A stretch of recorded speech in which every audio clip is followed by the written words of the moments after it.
everyone. ఈరోజు మన Python సిరీస్లో చూసుకోబోయే topic zero score and P value అనమాట. అసలు ఏంటో జీరో స్కోర్ ఏంటో చూద్దాం. A zero score tells you how many standard deviations a data point sees for a mean.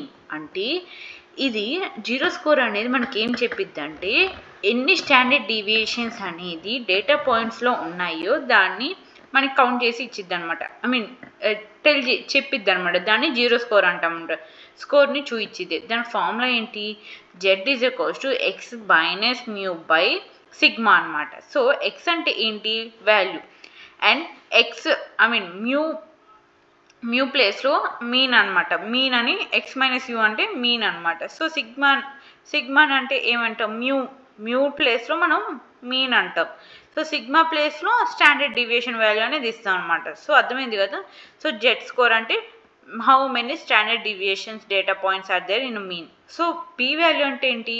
A P value tells you the probability of the obtain testing result at least extreme as the observed results under the assumption of null hypothesis true. అంటే p value is nothing but probability అనమాట. మనం results test results అనేది test చేసినప్పుడు at least ఒక observed result అయినా null హైపోథసిస్లో ట్రూగా ఉండాలన్నమాట. ఆ అజంప్షన్లో ఉంటే దాన్ని p వాల్యూ అని అంటాం అనమాట. So a small p value typically less than or equal to 0.05 indicates the strong evidence against the null hypothesis. అంటే నార్మల్గా లెస్ దాన్ 0.05 ఉంటే అది టిపికల్గా అది నార్మల్ వాల్యూ అనమాట. సో ఈ వాల్యూ ఉంటే దాన్ని స్ట్రాంగ్ ఎవిడెన్స్గా మనం కన్సిడర్ చేయవచ్చు నల్ హైపోథసిస్కి అగెనిస్ట్గా. సో మనం ఎలా చేసుకుంటాం? Z score and P value in పైథాన్లో మనం ఈ విధంగా చేసుకుంటాం అనమాట. సో ఇది ఒక ఎగ్జాంపుల్లా చూద్దాం. ఓకేనా? రెండుని కంబైన్ చేసి నేను ఒక ఎగ్జాంపుల్ ఇచ్చా. సో ఈ విధంగా ఒకసారి రన్ చేసి చూద్దాం. ఓకేనా? ఒకసారి రన్ చేసి చూద్దాం.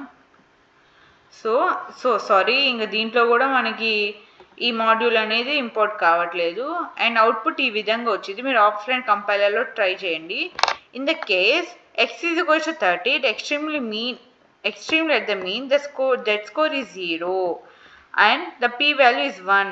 No significance. అంటే in the case X value అనేది 30 అయిందంటే సో ద జెడ్ వాల్యూ అనేది 0 అయింది అండ్ పీ వాల్యూ అనేది 1 అయింది అని అర్థం. సో నోట్స్ అంటే ఏంటి? SPI CY stats .cdf is an cumulative distribution function for the normal distribution. So CDF అంటే cumulative distribution function అనమాట. ఇది దేని యూజ్ చేస్తామంటే టూల్ టెయిల్ టెస్ట్ పర్పస్కి మనం వాడతాం అనమాట. For one tail test just use one cumulative distribution function అనేది సరిపోయింది వన్ టెయిల్కి. ఓకేనా? So depending on the hypothesis మనం ఫంక్షన్స్ అనేది వ్యారీ చేసుకోవచ్చు అనమాట. So this is about Z score and P value అనమాట. మీకు అర్థమైంది కదా? Hope you like it. Thank you.